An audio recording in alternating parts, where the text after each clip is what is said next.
¿Cómo vamos con la lectura bíblica? Yo voy en, usted sabe que yo lo Sí. pongo acá, en Job capítulo 28. Ay. Sí. Wow. Ah, no, que tú tenías otro programa, empezaste antes que nosotros. Vamos, paso igual. ¿Te pegaste un frenazo? Ya. Hoy día antes de empezar, vamos a leer el Salmo 139, el que nos corresponde hoy día. Voy a de vuelta. A ver, acá en el programa terminamos con los salmos y después empezamos con los proverbios. Que leí proverbios. A ver. Bueno. Terminé recién ayer proverbios. Vamos, Salmo 139.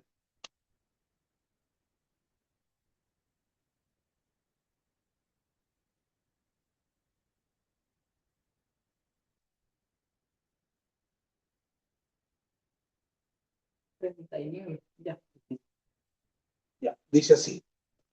Omnipresencia y omnisciencia de Dios. Al músico principal, Salmo de David. Oh Jehová, tú me has examinado y conocido. Tú has conocido mi sentarme y mi levantarme. Has entendido desde lejos mis pensamientos. Has escudriñado mi andar y mi reposo, y todos mis caminos te son conocidos. Pues aún no está la palabra en mi boca, en mi lengua, y he aquí, oh Jehová, tú ya la sabes toda. Detrás y delante me rodeaste y sobre mí pusiste tu mano. Tal conocimiento es demasiado maravilloso para mí. Alto es, no lo puedo comprender. ¿A dónde me iré de tu espíritu? ¿A dónde huiré de tu presencia? Si subiera a los cielos, ahí estás tú. Si en el Seol hiciere mi estrado, he aquí, tú estás. Si tomara la sala del alba y habitara en el extremo del mar, aún allí me guiará tu mano y me asirá tu diestra. Si dijere, ciertamente las tinieblas me encubrirán, aún la noche resplandecerá alrededor de mí. Aún las tinieblas no encumbren de ti, y la noche resplandece como el día. Lo mismo te son las tinieblas que la luz. Porque tú formaste mis entrañas, tú me hiciste en el vientre de mi madre. Te alabaré, porque formidables y maravillosas son tus obras. Estoy maravillado, y mi alma lo sabe muy bien. No fue encubierto de ti mi cuerpo, bien que en oculto fui formado y entretejido en lo más profundo de la tierra. Mi embrión vieron tus ojos, y en tu libro estaba escrito todas aquellas cosas que fueron luego formadas, sin faltar una de ellas. Cuán preciosos me son, oh Dios, tus pensamientos, cuán grande la suma de ellos. Si lo enumero, se multiplican más que la arena. Despierto y aún estoy contigo. De cierto, oh Dios, harás morir al impío. Apartaos pues de mí, hombres sanguinarios, porque blasfemia dicen ellos contra ti. Tus enemigos toman en vano tu nombre. ¿No han oído, oh Jehová, a los que aborrecen y me enardezco contra tus enemigos? Los aborrezco por completo, los tengo por enemigos. Examíname, oh Dios, y conoce mi corazón. Pruébame y conoce mis pensamientos, y ve si hay en mi camino de perversidad, y guíame en el camino eterno. Amén. Pastora Ayat, ¿nos lleva en oración, por favor? Padre amado, Padre celestial, te damos gracias, Señor, en esta hora, Padre bendito. Sí, Te damos gracias, Señor, por este día que tú nos has concedido, Padre celestial. Ya terminando este día, poder estar aquí, Señor, aprendiendo de tu palabra. Te damos gracias, Padre celestial, por permitirnos llegar, Padre celestial, y ayúdanos, Padre amado, a obtener un corazón, una mente dispuesta para aprender, Padre celestial, a tener una mente, un corazón, Señor, que pueda empaparse de tu palabra, mi Dios amado. Ayúdanos, Padre celestial, a poder comprender, a poder entender, Padre celestial, lo que tú quieres de nosotros, Padre bendito. Ayúdanos a poder seguir conociéndote más, Padre celestial. Y te rogamos, Padre celestial, que tú llenes de gracia, de sabiduría a nuestro pastor, Señor, a quien está guiando y entregando la palabra, Padre celestial. Que solamente salga de su boca, Padre celestial, tu palabra, Señor. Que seas tú, Padre celestial, hablando por él, Padre bendito. Te lo rogamos, Padre celestial, en el nombre de Jesucristo, nuestro bendito Salvador. Amén. Bien. ese Salmo 139 es muy hermoso. La parte que más me gusta de ese salmo, bueno, que es completo, pero la frase que dice, lo mismo te son el día que la noche. Me encanta ese pasaje. Bien, vamos avanzando en nuestro estudio sobre la Trinidad. El jueves pasado hablamos y vimos sobre la Trinidad del Antiguo Testamento. Hoy vamos a ir con el Nuevo Testamento. He aquí que esto está muy cargado, porque tenemos mucha más evidencia de la Trinidad en el Nuevo Testamento que en el Antiguo. Aunque en esta sección no nos vamos a considerar a detalle la doctrina de la deidad de Jesús o del Espíritu Santo, porque eso vamos a verlo separadamente, ¿ya? A cada persona lo vamos a estudiar separadamente. Por lo menos debemos establecer la diferencia y establecer la doctrina de Jesús o la deidad de Jesús y la deidad del Espíritu Santo. Eso lo tenemos que establecer sí o sí, ¿ya? Pero no lo vamos a profundizar. Entonces, esos temas los vamos a ver cuando entremos en cristología y en neumatología. Neumatología viene de aire. Neumático, aire. Neumatología, espíritu, aire. Es bien interesante el concepto de la palabra, neumatología. Entonces vamos a destacar tres verdades ahora referentes a la Trinidad que se encuentra en el Nuevo Testamento. ¿Cuáles son estas tres verdades y que nosotros poseemos y tenemos? Que somos monoteístas, porque tenemos un solo Dios, somos monoteístas. Vamos a ver también la deidad de Jesús y la deidad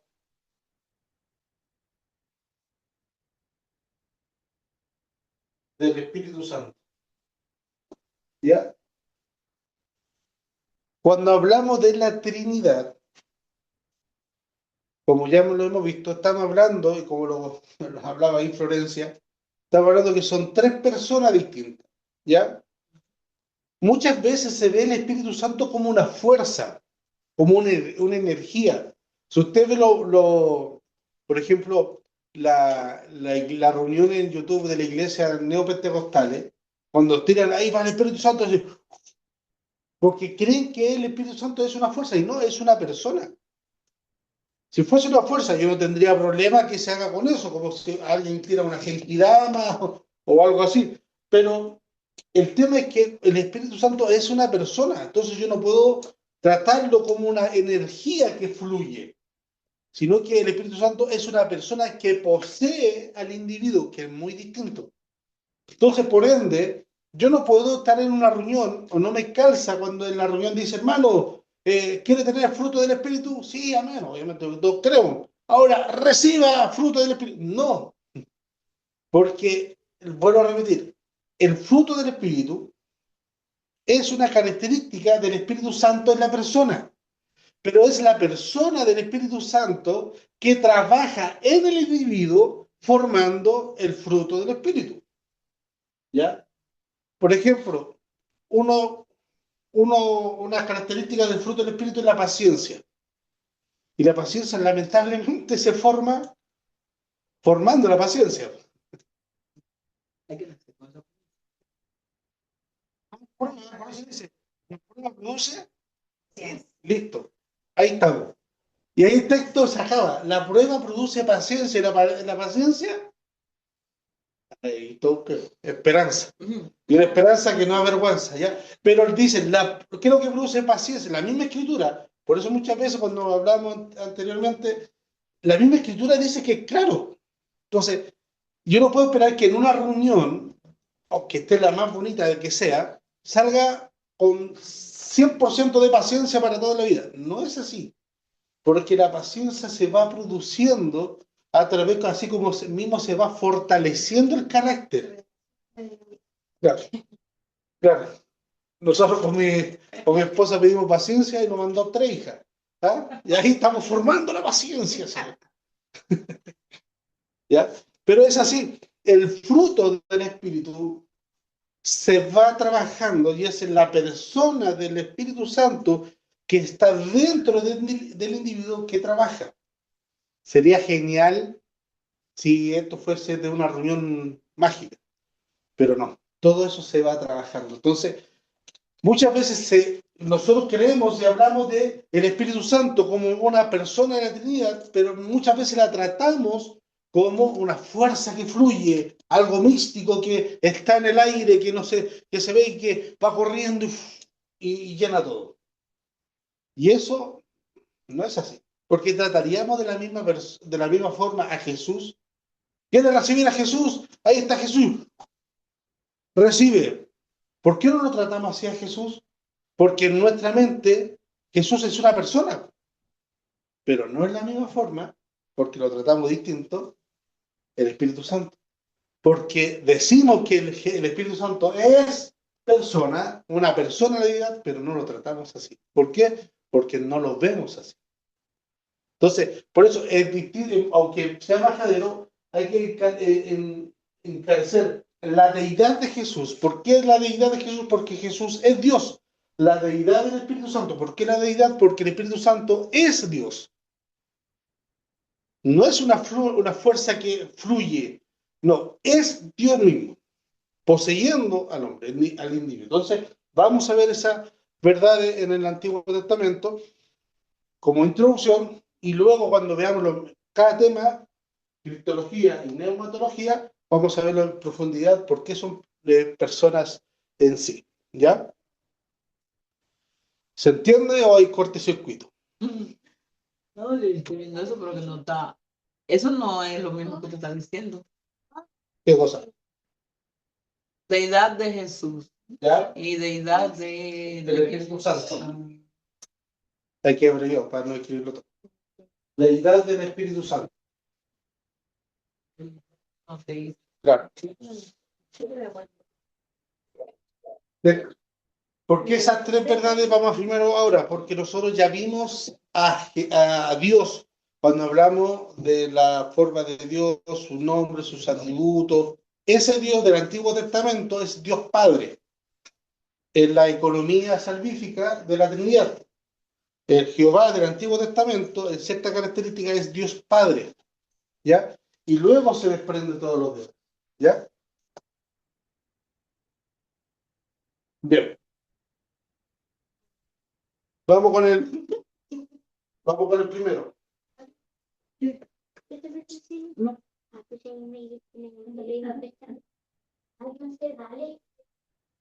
Primer punto, Dios es uno.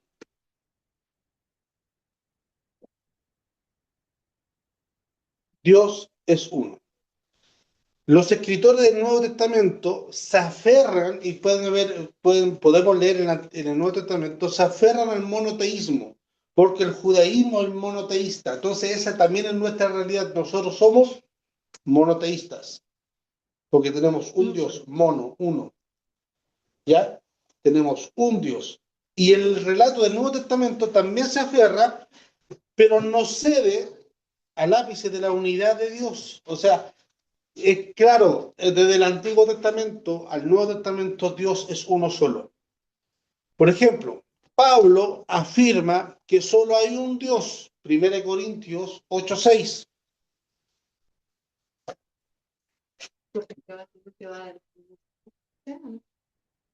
1 Corintios, No sé, primera Corintios. que no es para adivinanza.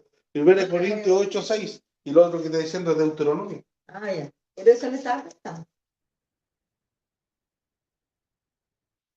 Estamos con la federación. Pero yo dije que era pregunta, dije que buscar. 1 Corintios 8:6.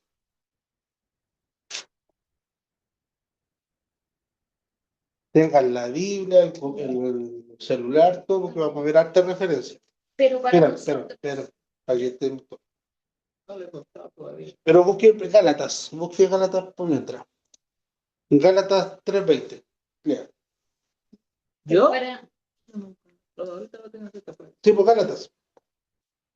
pero para nosotros hay un Dios, el Padre, por quien todas las cosas fueron creadas y para quien vivimos, y hay un Señor Jesucristo, por medio de quien todas las cosas fueron creadas y por medio de quien vivimos. Ya. ¿Cómo parte Pablo en ese escrito? Porque Pero para nosotros para nosotros, ¿qué cosa? hay un Dios. Un Dios, punto. Para Ahora, para nosotros hay un Dios. ¿Qué quiere decir eso? Para los demás, lo que crean. Para nosotros, a la iglesia de Corintios, Pablo le está hablando a la iglesia de Corintios, ¿ya? Primero, primera regla de la hermenéutica. ¿A quién va dirigida la carta? ¿Ya? Por ejemplo, nosotros leemos como que si estuviera dirigida para nosotros, pero la carta de Corintio mágicamente va dirigida a la iglesia de Corintio. ¿Ya? Entonces, primero, ¿para quién le está hablando? Entonces, cuando uno dice para la iglesia de Corintio, ya, usted en su mente se imagina un lugar, un cuarto, una casa donde hay hermanos sentados. Y hay alguien que está leyendo la carta de Pablo y le está diciendo, Pablo, a la iglesia de Corintio, para nosotros, o sea, para los que están aquí, hay un Dios. Y luego, ¿qué es lo que hace? Presenta a Jesús. Porque Pablo también empieza a hablar sobre la Trinidad, pero empieza a hablar paulatinamente. No rompe al tiro con el tema de la Trinidad. Dice, El Padre, por quien todas las cosas fueron creadas y para quien vivimos. Y hay un Señor Jesucristo, por medio de quien todas las cosas fueron creadas y por medio de quien vivimos. perfecto. Ahí va presentando a las personas. Gálatas, capítulo 3, versículo 20, hermana Agustín. Pero Pablo, de parte, nosotros tenemos un Dios, o sea, somos monoteístas. ¿Qué dice? Sí. El mediador y el mediador no lo es de uno solo, pero Dios es uno. Ya. Ahí lo deja más que claro Pablo. 3:20. 3:20, Gálatas 3:20, dice, el mediador no es mediador de uno solo, o sea, es mediador de todos nosotros, Y pero, el mediador. y el mediador, pero ese mediador de todos nosotros es uno solo, es Dios. Dios es uno. Entonces, nosotros ahí podemos ver y, por ejemplo, anoten a margen lo que están anotando, Efesios 4:6, para que lo puedan leer de ahí. Efesios 4:6, Santiago 2:19.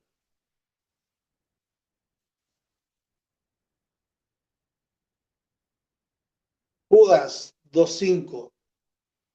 Judas dice, la deidad del único y sabio Dios, nuestro Salvador, dice Judas.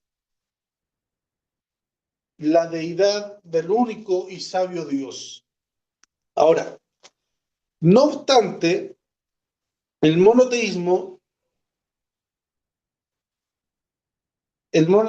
estricto de los escritores del Nuevo Testamento, ellos identifican también las tres personas de la deidad, el Padre, el Hijo y el Espíritu Santo. Sin embargo, cierto teólogo, no, sin embargo, muchas veces, como lo hemos visto en la trayectoria de la historia, por defender el monoteísmo, se cae en el error del modalismo, del arrianismo, quitarle la divinidad a Dios, a Jesús, y otros errores que hemos visto anteriormente. ¿Ya? Entonces, nuestra base principal, hermano, y eso no lo podemos mover, Dios es uno. O sea, somos monoteístas. Dios es uno. Entonces, nosotros observamos en muchas partes de que el Padre se llama Dios. ¿Ya? El Padre se llama Dios. Por ejemplo, cuando Jesús ora en Mateos 11:25, cuando Jesús ora, le dice, te alabo, Padre, Señor del cielo y de la tierra. Jesús le dice, te alabo Padre, Señor del cielo y de la tierra. ¿Ya? Lo que denomina a Dios el Padre, por ejemplo, en Juan, y esto busquen en Juan 6:27, para que lo leamos. Juan 6:27.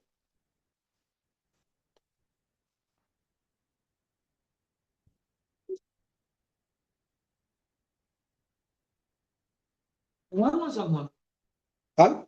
Juan o San Juan. San Juan. 6:27. Sí.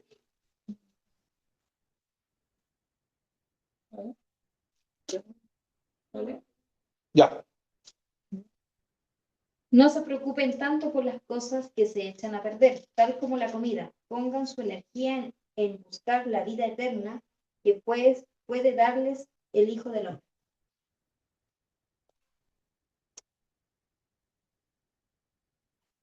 Al igual que Cristo, Cristo se refiere a sí mismo, en Marcos, el libro de Marcos se refiere a sí mismo como el Hijo del Hombre, pero también se refiere como el Hijo de Dios y alude a Dios como el Padre. Y Pablo también nos habla de eso en el Romano. Entonces, la tarea de nosotros consiste en señalar la evidencia del Nuevo Testamento, o sea, evidencia neotestamentaria, de que tanto el Espíritu Santo como el Hijo son personas divinas. ¿Ya? Son personas divinas. Ya encajamos en que somos monoteístas, punto. Ahora, nuestro punto es esclarecer la deidad de Jesús y la deidad del Espíritu Santo, que son personas. Entonces vamos al segundo punto. Ya vimos que el Nuevo Testamento y otro más pasaje acá, y lo que le acabo de anotar, que le digan que lo registren al margen, muchos otros pasajes más habla sobre la deidad de Dios. Que Dios es uno. Dos, deidad de Jesús.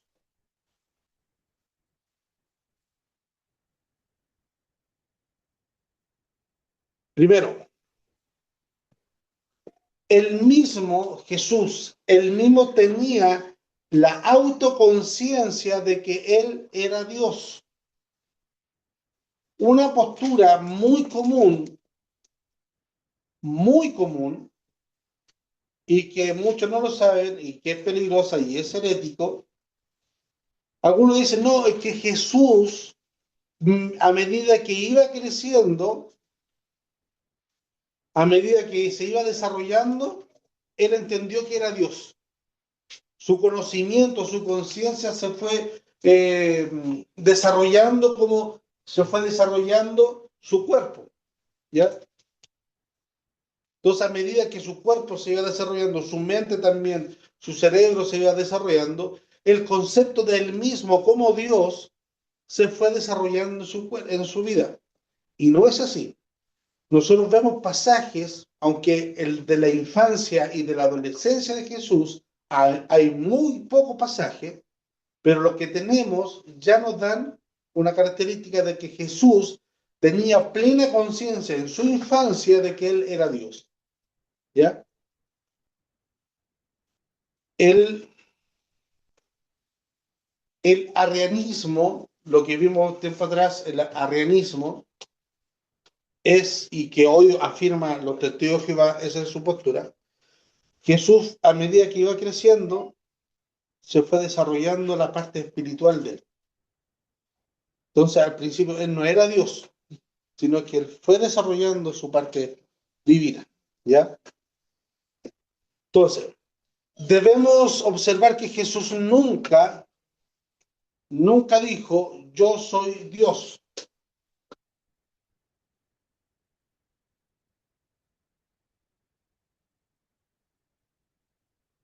¿Ya? Él nunca dijo, no hay ningún pasaje explícito de que él diga, yo soy Dios. Pero sí dejó muchos pasajes que dejó entrever de que él era Dios. Entonces, jamás él nunca, cuando digan, oye, muestren un pasaje, sobre todo los unicitarios o unicistas, donde Jesús diga que él era Dios. No, no hay. ¿Ya? pero vamos a ver algunos dichos de Jesús. Vamos primero a Mateo 13:41.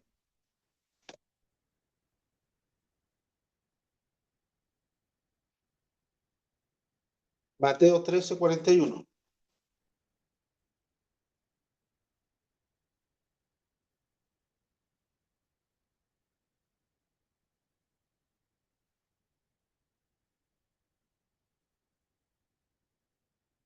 ¿Lo tiene?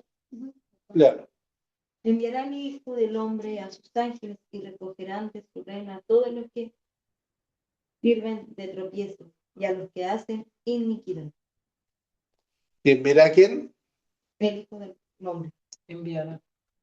El Hijo del Hombre. El Hijo del Hombre enviará a todo quién. Sus ángeles. Bueno, en el Antiguo Testamento nos dice que los ángeles son de Dios, de Jehová. Entonces que se lo está apropiándose Jesús Maduro. Expropiese. Se expropió todos los ángeles. Entonces, ¿quién puede decir voy a enviar a mis ángeles? ¿Quién tiene esa prerrogativa? Alguien de que los ángeles son del pueblo. No puedo yo decir yo voy a enviar a mis ángeles, aunque esté loco, deschavetado, pero voy a enviar, si no, no son míos, no tengo esa autoridad. Pero como Dios sí tiene esa autoridad de enviar a sus ángeles, entonces Jesús es Dios y se tiene esa prerrogativa. Entonces, ellos son reconocidos como los ángeles de Dios. Lucas 1, Lucas 12 del 8 al 9. Lucas 12 del 8 al 9.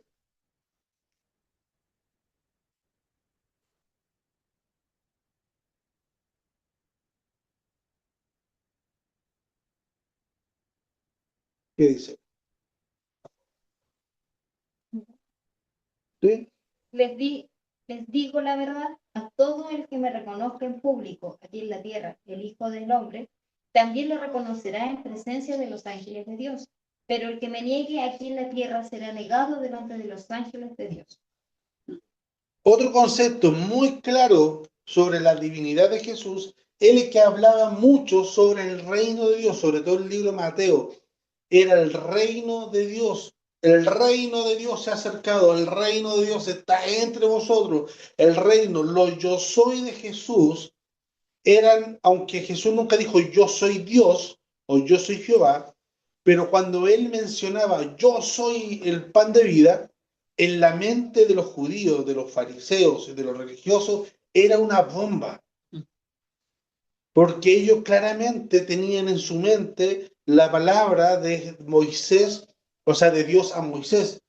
Cuando Moisés le dice, y se me preguntan quién me envió, ¿qué voy a decir? Y Dios le dijo, dile que yo soy, te envía.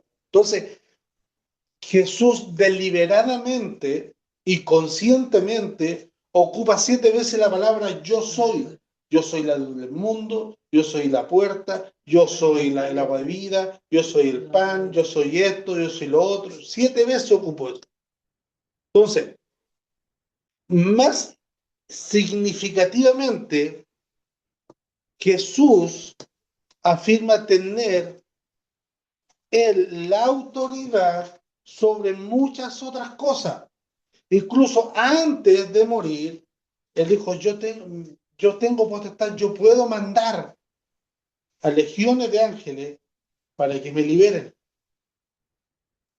Y le dice al autor, si la autoridad que tú tienes no es tuya, es impuesta por el Padre.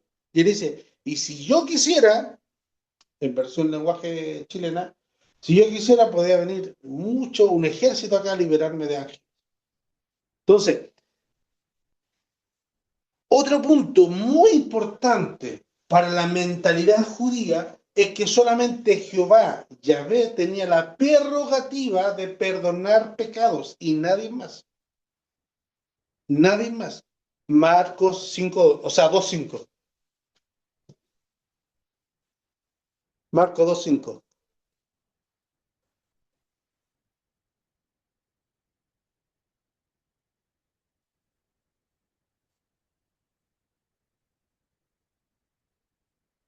Amén. Dice, Al ver Jesús la fe de ellos, dijo al paralítico: Hijo, tus pecados te son perdonados. Amén. Amén. Eso sería lo más blasfemio de dicho de una palabra. Incluso, Por esto persiguieron. ¿ah? Por esto persiguieron a Jesús. Sí, pues por eso después se enojaron. Pues se enojaron. Incluso nosotros, cuando vamos a evangelizar, esa expresión del debemos ocuparla con mucho temor y temblor. Cuando alguien, por ejemplo, está totalmente contrito, decirle, tranquila, tus pecados te son perdonados. No tenemos, o sea, podemos tener la seguridad de que Dios, a través del Espíritu Santo, puede estar haciendo una obra en ella. Pero no tenemos la prerrogativa de saber nosotros si realmente sus pecados están siendo perdonados. Porque nosotros vemos lágrimas. Criticamos, por ejemplo, el pasaje donde está Ana y el sacerdote ve a esta mujer llorar y mover su boca. Y lo jugamos, pero todos nosotros pensaríamos lo mismo porque nos vemos el corazón. Nos vemos el trasfondo. Entonces, esta mujer que está leseando. Entonces, ciertamente nosotros podemos ver o podemos tener la seguridad de que Dios perdona pecados, sí, pero no tenemos la prerrogativa de saber con certeza, con certeza de que ese minuto los pecados de esa persona han sido perdonados. Lo que sí tenemos la seguridad es que, como dice su palabra, todo aquel que le cree en Jesús, que es Salvador, es salvo. Y la palabra es clara. Si alguien confiesa con su boca que Jesús es el Señor y creyera en su corazón que lo levantó de entre los muertos, él es salvo. Ahora, en esa persona, ¿qué nos resta a nosotros? Tener fe en ella. Y por eso el Señor nos dio la herramienta, después con su fruto lo conoceréis. Pero tampoco podemos andar dudando cada rato. ¿Usted es salvo? ¿No es salvo? No creo que sea salvo. No. Ahí se aplica la fe, de que si Él hizo ese acto con fe, con sumisión, consciente, plenamente, debemos confiar de que realmente es así. ¿Ya? Entonces, en la boca de Jesús que ha dicho, ver a este hombre bajando y decir, tus pecados te son perdonados, hermano, en la mente de estos hombres era escuchar algo blasfemio, totalmente blasfemio. ¿Cómo se te ocurre a este decir, tus pecados te son perdonados? ¿Quién eres tú? Entonces, eso es blasfemio, a menos de que verdaderamente Jesús sea Dios, sea una deidad, ya que solamente Dios puede perdonar pecados. También Jesús habla de juzgar al mundo. Él dice en Mateo 2:5 o en Mateo 25 que Él va a juzgar el mundo. Él profetiza que se sentará sobre su trono glorioso y dividirá a las ovejas de los cabritos. El Mateo 25 habla de eso, de que Él se va a sentar y va a dividir de las ovejas de los cabritos. Este poder solo puede ser atribuido a Dios, porque del Antiguo Testamento se habla el día del juicio de Dios o el día del Señor. ¿Ya? Se habla del día del Señor y Jesús en Mateo 25 se está tomando la autoridad y la prerrogativa de qué? De decir, yo voy a juzgar en aquel día. Y eso solamente, al igual que perdonar pecado, lo tendría que ser alguien que realmente sea Dios o que sea lunático. Como lo dice el libro Mágico Carpintero de Josh McDowell. Hay tres opciones. Jesús era mentiroso, Jesús era lunático o Jesús realmente era el Hijo de Dios. Bien. Ahora, además Jesús aseveraba y afirmó una y otra vez de que Él y el Padre eran uno. Juan 10:30. Si alguien lo puede buscar y leer, por favor. Juan 10:30.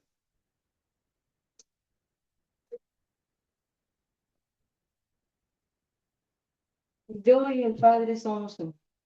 Listo. Y no, Y también cuando resucitó, o perdón, cuando le pidieron muéstranos el camino, ¿qué dijo Jesús? Yo soy camino. Yo soy el camino, dijo, no, por tanto tiempo he estado con vosotros, y no sale triste. y me decís, muéstranos al Padre. Entonces dice, y afirma que verlo a Él era conocerlo a él y también conocer al Padre y ver al Padre. Incluso Jesús declara su preexistencia. Dice, antes que Abraham fuese, yo era. Antes que Abraham fuese. Otro golpe más para los fariseos. Sí, mentiroso. Pero ¿cómo es? Antes que mentiroso y no tenía ni 35 años. Y va a ser antes que nuestro padre Abraham. Y dice, antes que Abraham fuese, yo soy. Mucho antes. Y ahí Sí. ahí mismo. Tienes claro, los Yo mismos soy. discípulos que andaban con él Se sabían. citó textualmente cómo se presentaba. Yo soy. Entonces, eso ya es una evidencia clara de que Jesús ya tenía un autoconocimiento de que Él era Dios. Incluso de los pocos pasajes que nosotros tenemos de la infancia y de la adolescencia de Jesús, de los que tenemos ya podemos afirmar, cuando María y José fueron a una fiesta y Jesús se perdió, anduvieron buscando como locos para allá, para acá. ¿Y a dónde estaba? En el templo. Lo retaron y Jesús dijo, pero es el negocio de mi padre. Entonces él ya tenía conciencia de quién era su padre realmente. ¿Quién era su padre? El negocio de mi padre me conviene estar. ¿Ya? Segundo punto. Varios escritores del Nuevo Testamento afirman la deidad de Jesús. Primero, Jesús mismo afirmaba su deidad. Segundo, otros afirmaron la deidad de Jesús. No, no en la alta crítica,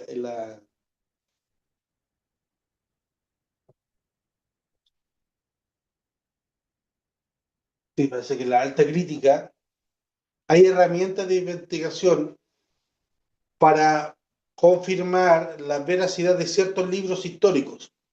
Por ejemplo, los libros de Napoleón, del Platón, la Odisea, varios libros antiguos, el Corán, de los hindúes, se aplican en la alta crítica. Primero, ya hay una fase que es la evidencia interna, luego la evidencia externa, ¿ya? Y aquí nosotros tenemos la evidencia interna, primeramente, de que Jesús afirma el mismo ser de Dios, y tenemos la evidencia de que otros afirman, la externa, de que Jesús era Dios.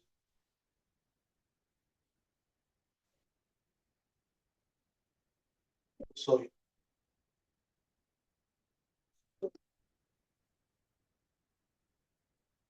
Primero Jesús dice que Él es yo soy, y los escritores dicen que Jesús era deidad. ¿Ya? Para Pablo, un judío monoteísta,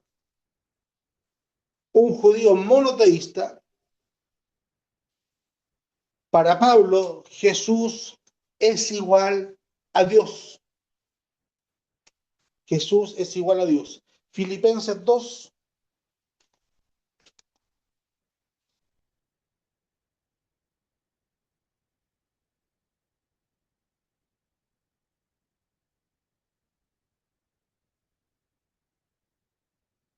Yo pienso que 2 del 5 al 11.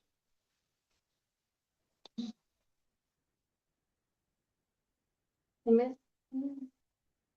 Haya pues en vosotros este sentir que hubo también en Cristo Jesús, el cual siendo en forma de Dios no estimó ser igual a Dios como cosa que aferrarse, sino que se despojó a sí mismo, tomando forma de siervo, hecho semejante a los hombres, y estando en condición de hombre, se humilló a sí mismo, haciéndose obediente hasta la muerte y la muerte de cruz, por cual Dios también le exaltó a lo sumo y le dio un nombre que es sobre todo nombre, para que en el nombre de Jesús se doble toda rodilla y de todos los que están en los cielos y en la tierra y debajo de la tierra, y toda lengua confiese que Jesucristo es el Señor, para gloria de Dios Padre.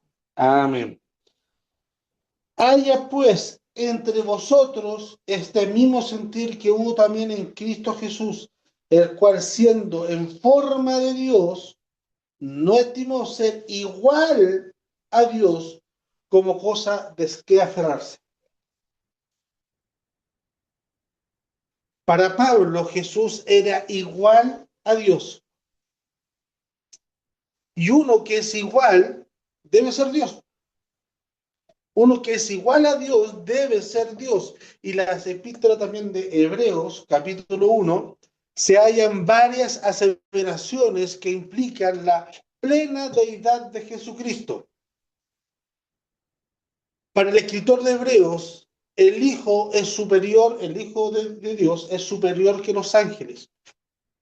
Dios habla a través del Hijo. El universo mismo fue creado por el Hijo. El Hijo es el resplandor de la gloria de Dios. Y esto todo lo encontramos en Hebreos capítulo 1. Sí, de nuevo. ¿Ya? Incluso el Hijo es llamado Dios en Hebreos capítulo 1. Y llamado Señor aún más fuerte. Entonces, en Hebreo 1, ¿Qué dice ahí, pastor? aquí, Ajá. escritores. Los escritores del Nuevo Testamento. En Hebreo capítulo 1, encontramos todas estas afirmaciones de Jesús. Primero, es superior que los ángeles. Dios habla a través del Hijo. El universo mismo fue creado por el Hijo. El Hijo es el resplandor de la gloria de Dios. El Hijo es llamado Señor y el Hijo es llamado Dios. En un capítulo tenemos por lo menos seis puntos sobre la divinidad y la deidad de Jesús. ¿Ya? Entonces es muy significativo que los escritores bíblicos, que todos ellos eran judíos, de trasfondo judíos monoteístas, porque ellos no tenían el Nuevo Testamento que nosotros tenemos, sino que tenían el Antiguo Testamento. Ahí tenéis consideración. Es significativo que todos los escritores del Nuevo Testamento, que eran monoteístas, judíos, que tenían solamente el Torá, afirmen y son de base sólida monoteísta, pero aún estaban claramente afirmando la deidad de Jesús al igual que el Padre.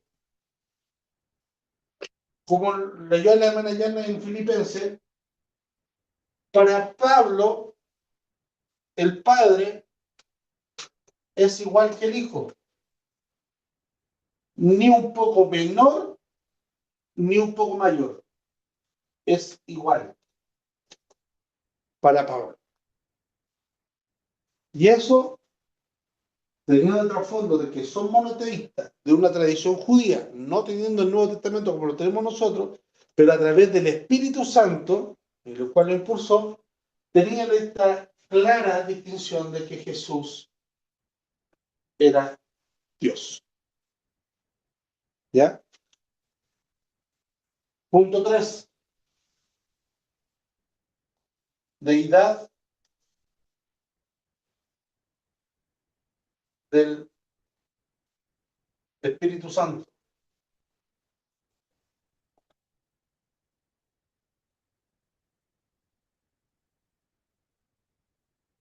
Al igual que Jesús, tenemos mucha referencia en cuanto a la deidad del Espíritu Santo. ¿Ya? Para asumir que el Espíritu Santo debe ser identificado como Dios, no una fuerza. Saquémonos de nuestra cabeza que el Espíritu Santo es una fuerza, una energía, no, el Espíritu Santo es una persona, ¿ya? Hay muchos pasajes, vamos a ver muchos pasajes que hablan que el Espíritu Santo es una persona y que hablan y que intercambian el Espíritu Santo y Dios. Así como Pablo dice, como Jesús no, siendo igual a Dios, no nos tomó siendo la forma de Dios, no lo tomó para como cosa que aferrarse, igual a Dios, Jesús igual a Dios, vamos a ver pasajes donde el Espíritu Santo también es igual a Dios. Por ejemplo, Hechos 5:3 al 4. Hechos capítulo 5, versículos 3 al 4. Es un pasaje conocido. Y lo vamos a hacer un poco más rápido, ya porque estoy revisando y queda mucho material. Hechos 3. 3 del 5, perdón, Hechos 5, del 3 al 4. Ananías y Zafira. Y dijo Pedro a Ananías, ¿por qué llenó Satanás tu corazón para que se manifestase al Espíritu Santo y sustrajeses el precio de la heredad, reteniéndola, no se quedaba a ti y vendida, y no estaba en tu poder? ¿Por qué pusiste esto en tu corazón? No has mentido a los hombres, sino a Dios. Amén. Al principio parte, ¿por qué Satanás llenó tu corazón? ¿Para qué? Le mintiese a ti. Para que mintiese al Espíritu Santo. Y después termina, le da la explicación. Mira, si no lo hubiese vendido, o sea, si no lo hubiese vendido, sigue siendo tuya. Si hubiese dicho esa X cantidad, aún sigue siendo tuya. Porque no le han mentido a los hombres, sino a Dios. Termina diciendo, le han mentido a Dios. Primero dice, ¿por qué Satanás llenó tu corazón para engañar al Espíritu Santo? Y Pedro le dice, ¿por qué? Porque no le han mentido a hombres, sino a Dios. Entonces, para Pedro, también el Espíritu Santo y Dios eran uno solo. ¿Ya? El Espíritu Divino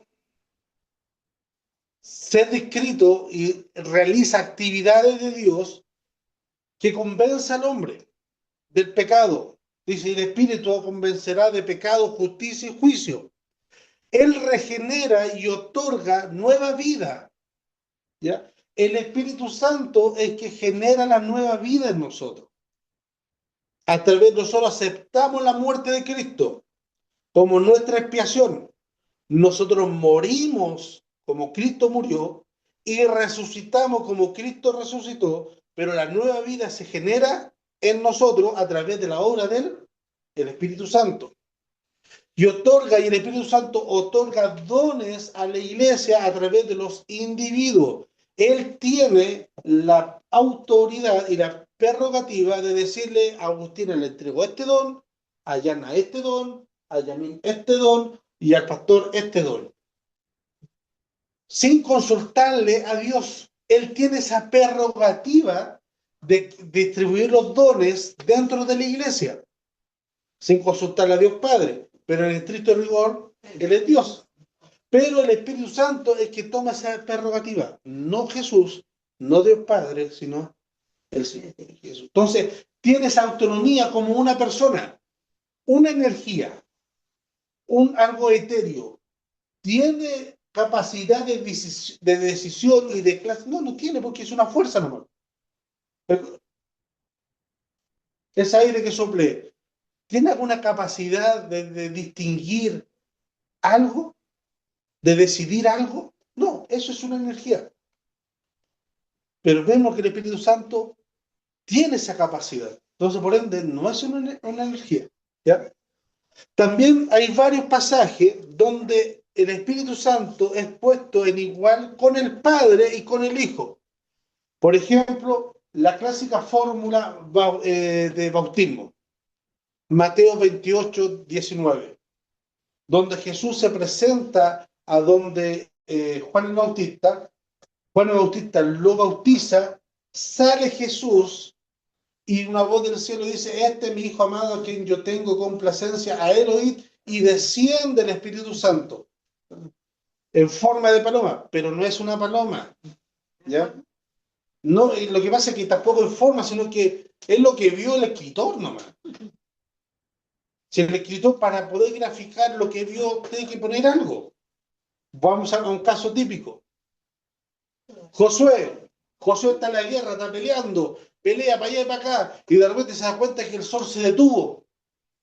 ¿Y qué escribe José, el escritor? El sol se detuvo. ¿Pero quién es que está en movimiento? ¿El sol o la tierra? La tierra. La tierra. ¿Pero qué es lo que vio Josué? El sol se detuvo. Que el sol se detuvo, punto. ¿Qué es lo que está viendo? No está hablando de física cuántica, no está hablando del universo, la rotación, la traslación y todas esas locuras. No, él simplemente describió lo que vio. El sol se detuvo, punto. Aquí también. Juan, o sea, el escritor vio algo, Mateo, y para graficarle cómo describo esto, como una paloma. Listo, ¿ya? Pero no es una paloma, sino es que como una paloma. Ya. Seguimos, no me voy a detener más ahí. También la bendición apostólica de Pablo en 2 Corintios 13:14. Y en 1 de Pedro 1:2, donde el apóstol afirma a sus electores que han sido elegidos según la presencia de Dios Padre en santificación del Espíritu Santo para obedecer y ser rociado en la sangre de Jesucristo. Veamos la bendición apostólica. 2 Corintios 2:3, 2 Corintios 13:14. 2 Corintios, para que la anoten ahí, 2 Corintios 13:14. Ah, sí, búsqueda. Yami, 1 de Pedro 1:2. 1 de Pedro 1:2. 2 Corintios 13:14. ya no fue. La gracia del Señor Jesucristo, el amor de Dios y la comunión del Espíritu Santo sean con todos vosotros. Amén. La gracia del Señor Jesucristo, Sí, no. el amor de quién? De Dios, De Dios. Y la comunión del Espíritu Santo. sea con quién? Con todos vosotros. Sí, tres personas. Aquí están los tres. Allí están los tres. Esa es la bendición apostólica. ¿Qué es lo que dice Pedro, el apóstol Pedro? Dice, Dios Padre los conocía y los eligió desde hace mucho tiempo, y su Espíritu los ha hecho santos. Como resultado, ustedes lo obedecieron y fueron limpiados por la sangre de Jesucristo. ahí están los tres también. ¿Ya? Entonces, respecto a la personalidad del Espíritu Santo, hay abundantes pruebas en las Escrituras. La primera evidencia es el uso del pronombre masculino para referirse a él. Ojo, el Espíritu Santo no es hombre, ni Dios es hombre, pero tampoco es madre. Simplemente nosotros se acomodó a nuestro lenguaje, porque el Espíritu Santo o Dios, la Trinidad, no tiene género, no tiene forma, no tiene cuerpo. Entonces algo sin cuerpo, ¿cuál es el asunto de decir, él es hombre? Atribuirles cosas que son humanas. Lo que pasa es que nosotros para entender, para asimilarlo, ¿se entiende, no? Ya. Entonces, pero no que se escribió en una cultura machista, no, si no tiene nada que ver esa tontera, ¿ya? Que Sí, pero yo diría, porque en el género que se habla es hombre. No habla como si fuera algo femenino. Lo que pasa es que el Antiguo Testamento, Isaías, también habla, si se refiere a Dios y al Espíritu como alguien femenino, dice, y te apacentará en sus pechos, te va a dar de mamantar, así como la madre amamanta a sus hijos. Pero no quiere decir que el Dios Espíritu Santo tiene senos. No, simplemente está hablando de esa conexión, esa ternura, ese cuidado que se da entre la madre y el hijo. Entonces son cosas descriptivas, no literales. Porque lo mismo sería, y te cubrirá como la gallina cubre a sus polluelos bajo sus alas. Dios tiene pecho y tiene alas, y tiene plumas. ¿Ya? Entonces, si el Espíritu Santo fuese una fuerza o una energía que emana de Dios y Jesús, en unión de ellos emana esta energía, entonces no tendría razón de que la Escritura le diese un pronombre masculino, para referirse él. No tendría lógica. En la gramática antigua no tendría lógica. Los pronombres solamente se le daban a las personas y nada más, ¿ya?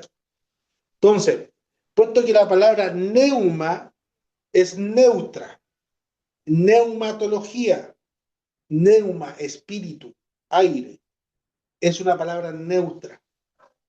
Y dado que los pronombres concuerdan con su antecedente a la persona,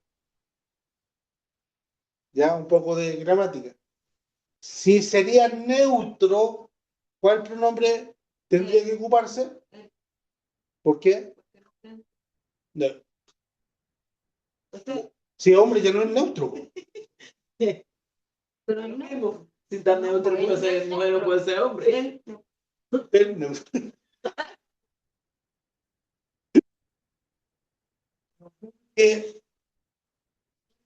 Neuma es neutro. Pero también hemos visto que la gramática no se acoge en función a lo que Dios es. Jehová, nuestro Dios, nuestro Elohim, nuestros dioses, uno es. La gramática ahí no. Jehová, nuestro dioses, uno es. No, pues, no es un no. Se te dice Jehová, nuestros dioses, pero dice nuestros dioses, no va a la gramática. En el principio creó Dios, Elohim. En el principio, debería ser, en el principio creó, los dioses crearon. Porque el Elohim es listo. Pero la gramática hebrea dice, en el principio, singular, creó, singular, dioses, plural. Entonces, ¿para qué vamos? ¿Por qué doy este ejemplo? Que la palabra neuma es neutro, pero el escritor y el Espíritu Santo le ponen el pronombre él, para dar a entender de que neuma, a pesar de que en griego se refiere a aire, no es un aire, es una persona. ¿Ya? ¿Se entiende? Para personificarlo. Porque solamente si fuese neura, porque si fuese solamente como algo etéreo, logos. El logos en la cultura, filosofía griega, era algo etéreo. Era algo que dominaba las emociones, que dominaba el pensamiento, que dominaba el querer, el amar, eso que no se puede comprobar o no se puede tocar físicamente o tangiblemente. El logos se reinaba todo eso. Y Juan dice, en el principio el logos, eso que reina, era Dios. ¿Ya? Nosotros esperaríamos encontrar pronombres neutros al presentar al Espíritu Santo, porque sería la lógica gramatical. Sin embargo, en Juan 16, 13 al 14, Juan no utiliza el pronombre masculino o algo que demuestre que se refiere a una persona y no a una cosa. Juan 16, 13 al 14. Tiene que ser horrible, señor. No, sí, es de la... Claro. Sí, de verdad. Pues, salen comerciales. Ah, no. Juan 16, 13 al 14. Hermano pastor. Juan 16, 13 al 14. ¿Qué dice? Cuando venga el Espíritu de verdad, Él los guiará a toda verdad. Él no hablará por su propia cuenta, sino que les dirá lo que ha oído y les contará lo que sucederá en el futuro. Me glorificará porque les contará todo lo que reciban de mí. Todo lo que pertenece al Padre es mío. Eso dije. El Espíritu les dirá todo lo que reciba de mí. Ahí, ¿a quién se refiere el escritor Juan? Al Espíritu como una persona, no una cosa. No una cosa, sino que literalmente a una persona. Entonces, otra evidencia que nosotros podemos ver de la persona del Espíritu Santo se encuentra en Juan 14, 26, muy cerca ahí. Juan 14, 26. Sin embargo, cuando el Padre envíe al abogado defensor como mi representante, es decir, al Espíritu Santo. Él les enseñará todo y les recordará cada cosa que les he dicho. ¿Qué va a decir, hermana? No, que como dice aquí, pero cuando venga el Espíritu de verdad, o sea, como, entonces dice, pero cuando venga el Espíritu de verdad, Él lo guiará a toda verdad. Vuelvo y lo repito. O sea, como que era de verdad, como que si alguien lo hubiera tomado como que no era tan cierto. Lo que pasa es que en la antigüedad, como nosotros vimos, se habla del Espíritu de Dios, pero siempre se manejó porque no estaba el pensamiento trinitario, se manejó como una fuerza.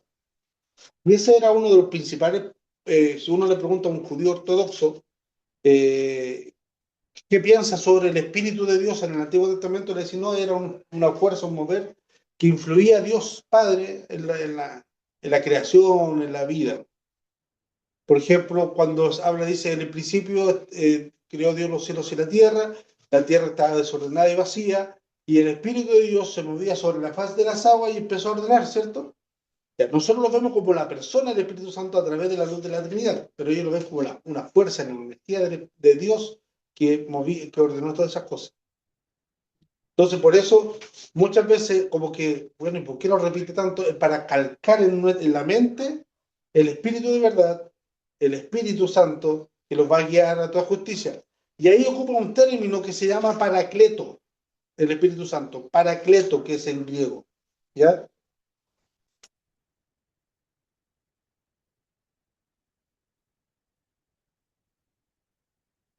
Este paracleto también se puede traducir como el consolador o el que consuela, ¿ya? Una fuerza, una energía, ¿puede consolar a alguien?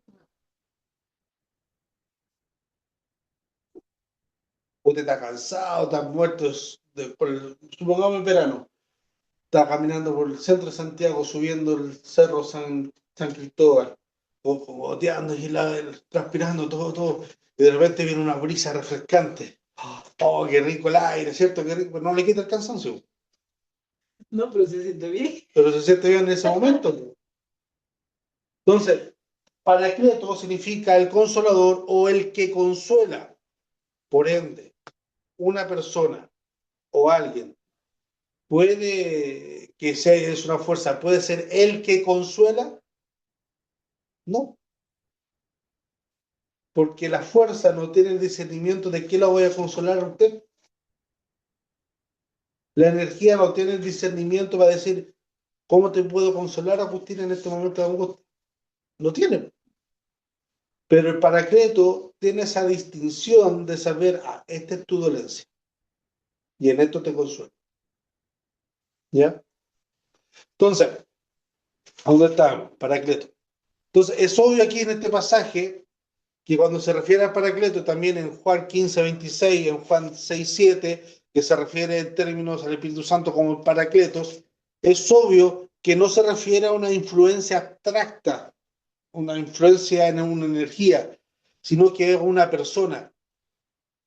En Juan 14:16, en donde Jesús dice que el Padre dará otro consolador a su discípulo, la palabra usada para otro es halo. Halos. Otro. Lo cual significa otro de la misma clase. Cuando Jesús le dice, y el Padre le dará otro consolador, ese otro en griego es halo, que significa otro de la misma clase. Entonces, por ende, es claro que el Espíritu Santo que reemplaza a Jesucristo es otro de la misma clase que Jesús. No es superior y no es inferior, sino de la misma clase, de la misma similitud en función de una y otra y ubicación del Espíritu Santo, al igual que Jesucristo, al igual que el Padre. Entonces, este simple término, y este aparece en Juan 14:16, vamos, lo voy a hacer un poco más gráfico. Voy a borrar el paracleto, ¿ya? 14:16.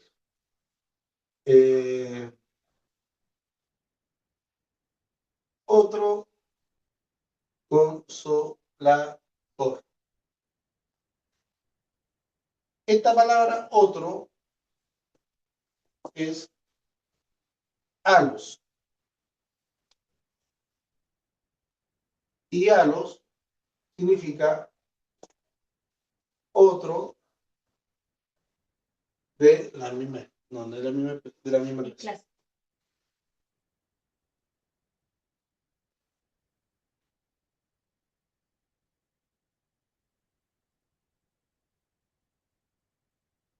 Entonces, Jesús dice,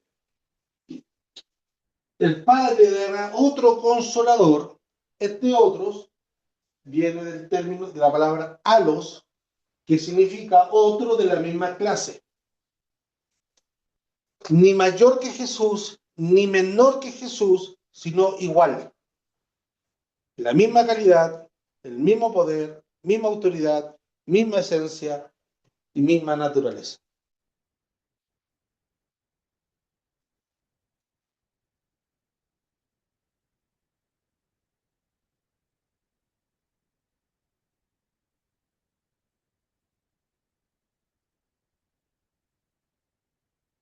¿Ya?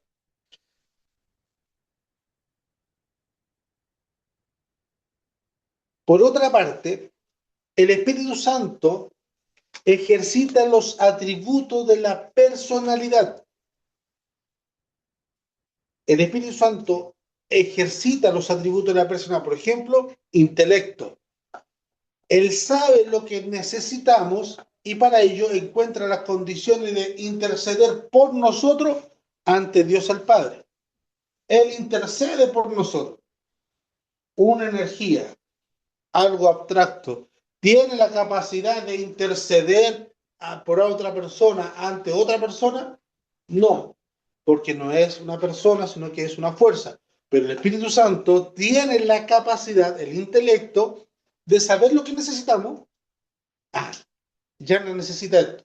Y intercede ante Dios el Padre. ¿Ya? Perdón, intercede por nosotros ante Dios el Padre. También tiene voluntad.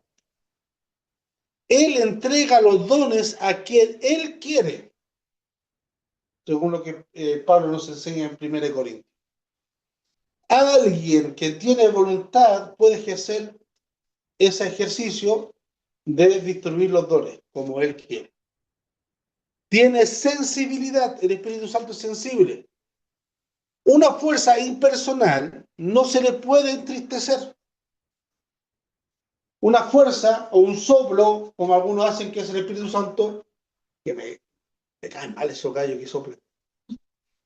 Porque tan recibe el Espíritu. Por ejemplo, el Pablo dice en Efesios 4:30. No, que ya somos amigos ya con el Pablo. Conectarse. Efesios 4:30. Por eso somos primos. Efesios 4:30.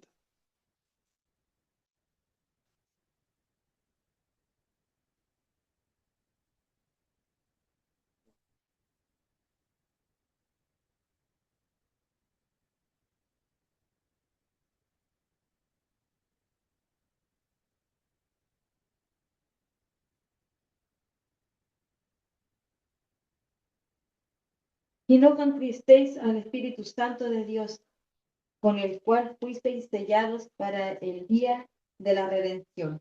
Ya. Si algunos dicen recibir el Espíritu Santo de esta manera, o sacándome la chaqueta y tirando la chaqueta, recibe el Espíritu Santo, ¿cómo yo puedo entristecer a eso?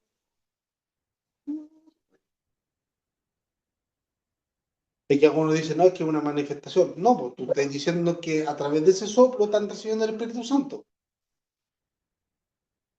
Solamente a una persona se le puede entristecer.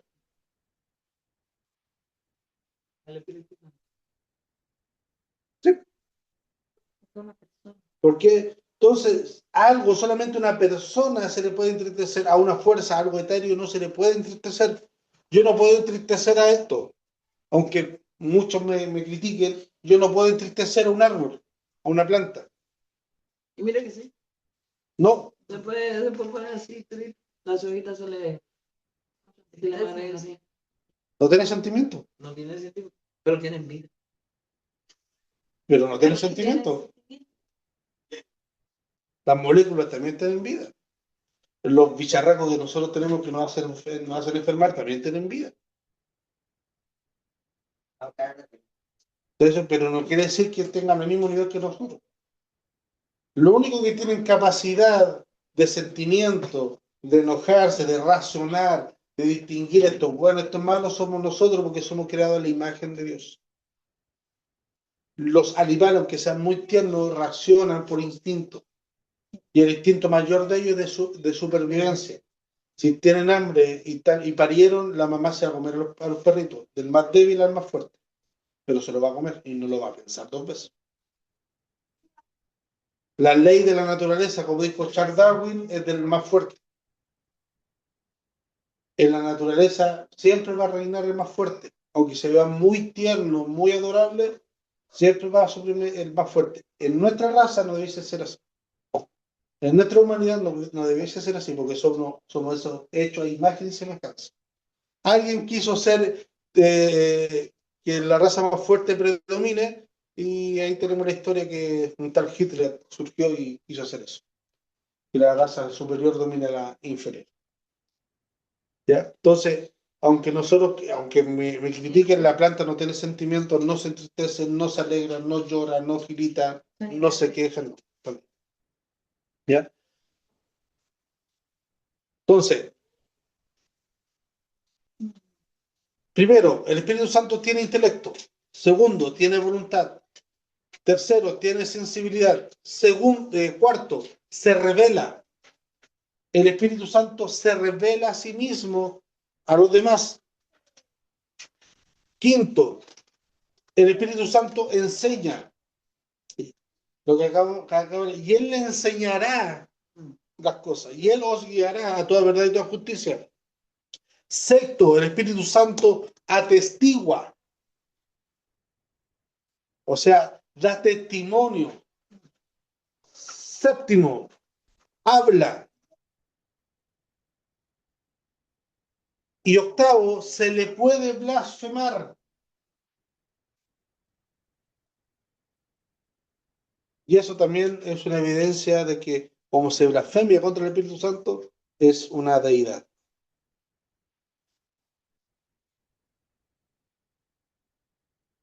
¿Vamos bien ahí? ¿Cuáles son todas las características Ya. del Espíritu Santo? Vamos a poner. Intelecto. Intelecto. Intelecto. Espera.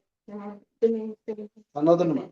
Ahí tienen mucho más, pero intelecto. Y anote ahí al ladito, anote al lado Romanos 8:27.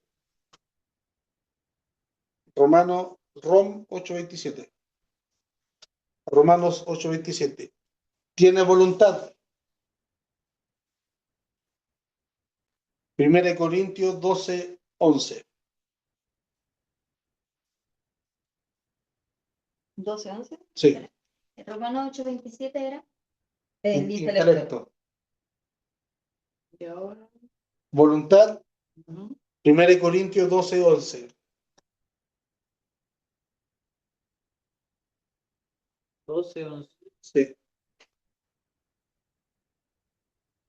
Sensibilidad.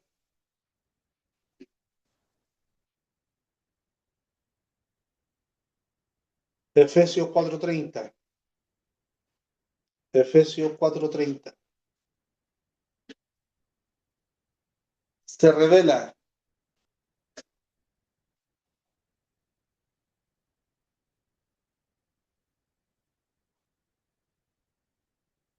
Se revela. Segunda de Pedro 1:21.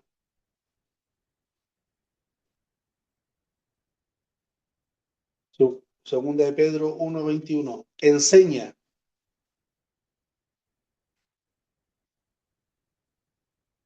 Juan 14:26.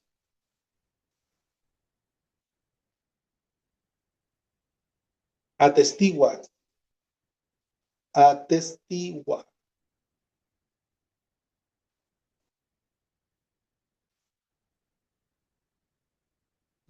Gálatas 4:6. Gálatas 4:6. Habla.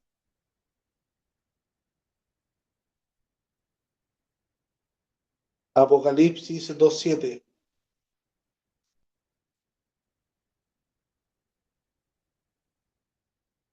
Se puede blasfemar.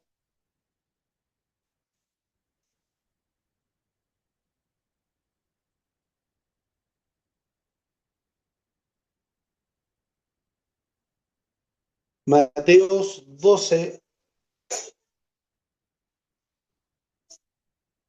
del 31 al 32.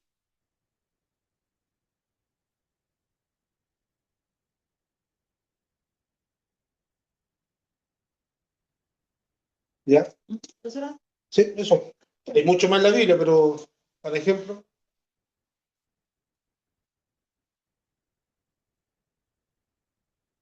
las escrituras, ahora, cuarto punto.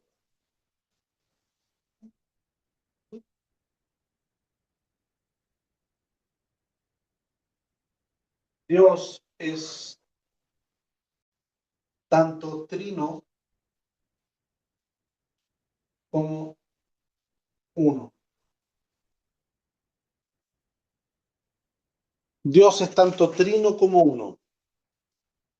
Las escrituras señalan que el Padre, el Hijo y el Espíritu Santo existen eternamente como tres personas distintas, pero también relacionadas las unas con las otras.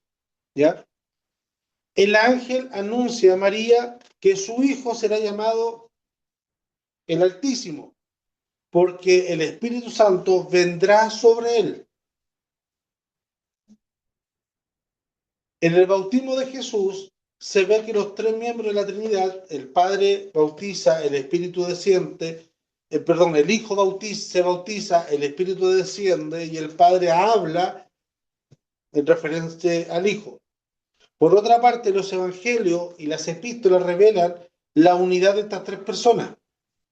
Ellas tienen cada una su propia voluntad, como hemos visto, cada una tiene su propia voluntad, aunque nunca tienen conflicto entre sí.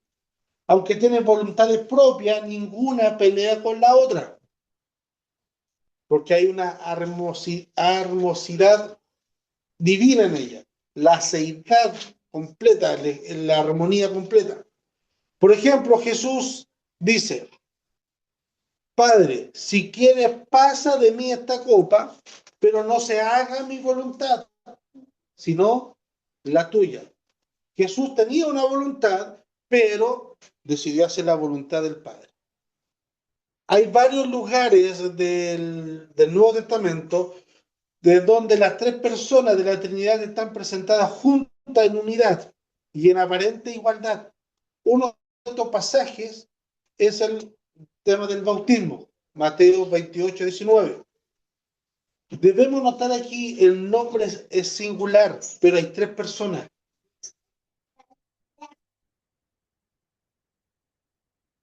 Sí, y cierra la puerta. ¿Ya? Debemos notar que aquí el nombre es singular, pero hay tres personas, incluida el nombre de Jesús. También considerar que no hay la más mínima sugerencia de inferioridad o de subordinación entre las tres personas nombradas, el Padre, el Hijo y el Espíritu Santo. ¿Ya?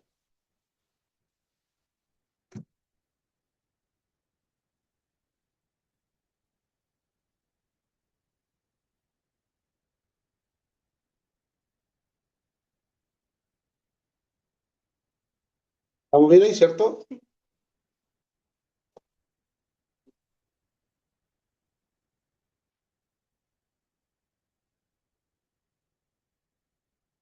Entonces, en resumen, podemos decir que aunque la Escritura no afirma expresamente la doctrina de la Trinidad, no la afirman directamente, pero en particular el Nuevo Testamento contiene muchas sugerencias de la deidad y de la unidad de estas tres personas,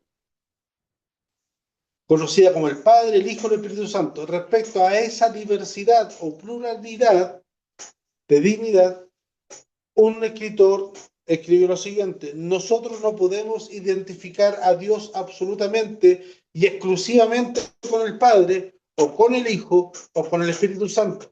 Cada una de estas tres es necesario para el concepto completo de Dios. Aún el Padre nos llena la deidad de Dios, aparte del Hijo y del Espíritu Santo. Pues aparte del Hijo, nosotros no podemos reconocer a Dios como Padre, sino es a través del Hijo.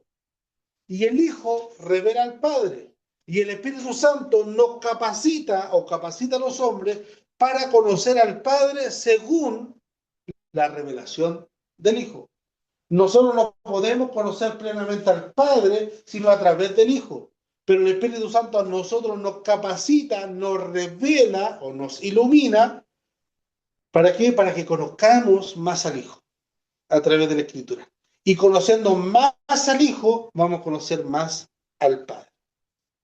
Después de la resurrección de Jesús, descendió el Espíritu Santo en el día del Pentecostés. La doctrina de la Trinidad fue clara como el agua para la iglesia del Nuevo Testamento. Por eso nosotros necesitamos el Nuevo Testamento para entender el concepto de la Trinidad y también para entender el Antiguo Testamento. Entonces Jesús se había revelado a través de toda la Escritura. Y ahora el otro Consolador, el Alos, que es otro de la misma clase, el otro Consolador había venido y traído la mente. ¿Para qué? Para que nosotros pudiésemos entender. Cuando los apóstoles comenzaron a predicar el Evangelio y a escribir las epístolas, no vacilaron en declarar que Jesús era Dios y que el Espíritu Santo era Dios. Sin embargo, al mismo tiempo pensaban en el Padre, el Hijo y el Espíritu Santo como un Dios, como uno solo. Y ahí nosotros podemos volver a 1 Corintios 8:6. 1 Corintios 8:6.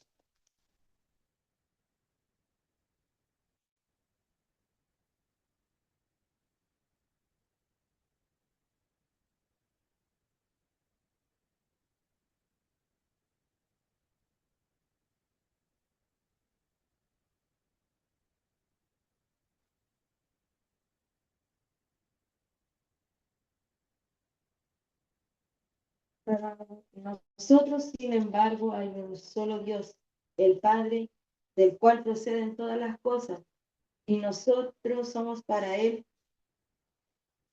y un Señor, Jesucristo, por medio del cual son todas las cosas.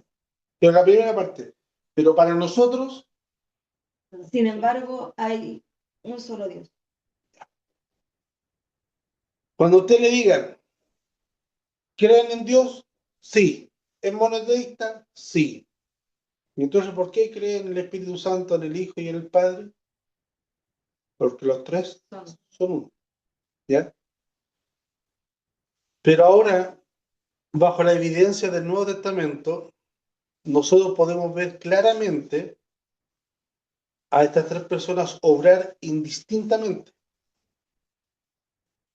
Por ejemplo, en el capítulo 14, en Juan, tenemos una prueba clara de las tres personas distinguidas en la Trinidad. En el versículo 9 dice Felipe: es claro aquí que Jesús y el Padre son uno, pero al mismo tiempo tienen identidades separadas, porque Jesús dice a su discípulo: yo rogaré al Padre, Jesús, yo rogaré al Padre, y os dará otro consolador, al Espíritu Santo. O sea, yo, Jesús, siendo Dios, voy a rogar al Padre para que envíe otro consolador, para que éste esté con vosotros para siempre. Más el consolador, y ahí lo llama el Espíritu Santo, a quien el Padre enviará en mi nombre, Él os enseñará todas las cosas y os recordará todo lo que yo os he dicho. Entonces, más clara la distinción ahí, la triangulación, de cómo ejerce cada uno la parte de la Trinidad. Yo voy a rogar al Padre, el Espíritu Santo va a descender, Él le va a enseñar lo que Él le va a recordar lo que yo le enseñé a través del Padre. Ahí está la mejor triangulación. Y como el Espíritu Santo es Dios y Jesús también es Dios, Él dice, Él estará con vosotros para siempre. Él se iba, pero la promesa de Jesús, ¿cuál es? Dale, consolador. El consolador, pero dijo, yo voy a estar, también le dice a sus discípulos, yo voy a estar con ustedes todos los días, hasta el fin del mundo. Bueno, ¿cómo va a estar con nosotros si se fue y mandó al consolador? Porque los tres son uno. Los tres son uno. Y eso es maravilloso. Y ya para ir terminando, vamos a entrar un poquito a la bendición apostólica.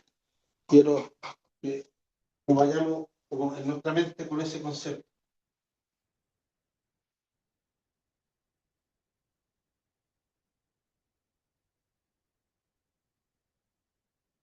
Pensando, 2 Corintios 13,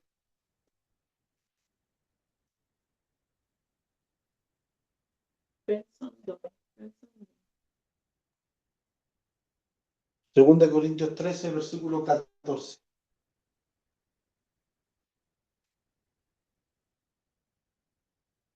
La bendición apostólica muestra en forma resumida el pensamiento trinitario de la Iglesia antigua. Dice, la gracia del Señor Jesucristo, el amor de Dios y la comunión del Espíritu Santo sea con todos vosotros. Amén. Aquí tenemos una declaración trinitaria, al igual que Judas en el versículo 20-21 dice, orando en el Espíritu Santo, conservados en el amor de Dios, esperando la misericordia de nuestro Señor Jesucristo para vida eterna. Si hubiese un orden jerárquico exclusivo, lo que habla Pablo estaría malo, porque primero tendría que empezar con el Padre. Pero Pablo empieza la gracia del Señor Jesucristo, empieza con el Hijo. Ahora, si hubiese un orden jerárquico fijo, lo que dice Judas también estaría erróneo, sería herético, porque dice orando en el Espíritu Santo, conservados en el amor de Dios. O sea, empezó con el Espíritu Santo primero, con la tercera persona, y eso sería malo. Mientras que el orden usual de los tres está dado de una fórmula bautismal, Padre, Hijo y Espíritu Santo, en las dos bendiciones mencionadas en Judas y en Corintio, aquí también lean Judas 1, del 20 al 21. Las bendiciones mencionadas arriba, Jesús está puesto como primero en la oración de Pablo y el Espíritu Santo como primero en el libro de Judas. Por esta razón podemos concluir que el término Hijo y Espíritu Santo no son inferiores a Dios el Padre. Porque la Trinidad nunca se ha tratado de superioridad o inferioridad, sino de complementación. Por eso Pablo puede dar esa bendición final sin temor a equivocarse, porque no está hablando de un orden jerárquico. Y él dice, la gracia del Señor Jesucristo, el amor de Dios y la comunión del Espíritu Santo sea con todos vosotros. Y también Judas puede decir con toda confianza la recomendación a los hermanos, diciéndole, orando en el Espíritu Santo, en todo momento, conservados en el amor de Dios, esperando la misericordia de nuestro Señor Jesucristo para vida eterna. Amén. Porque nunca se ha tratado de algo jerárquico, sino siempre de comunión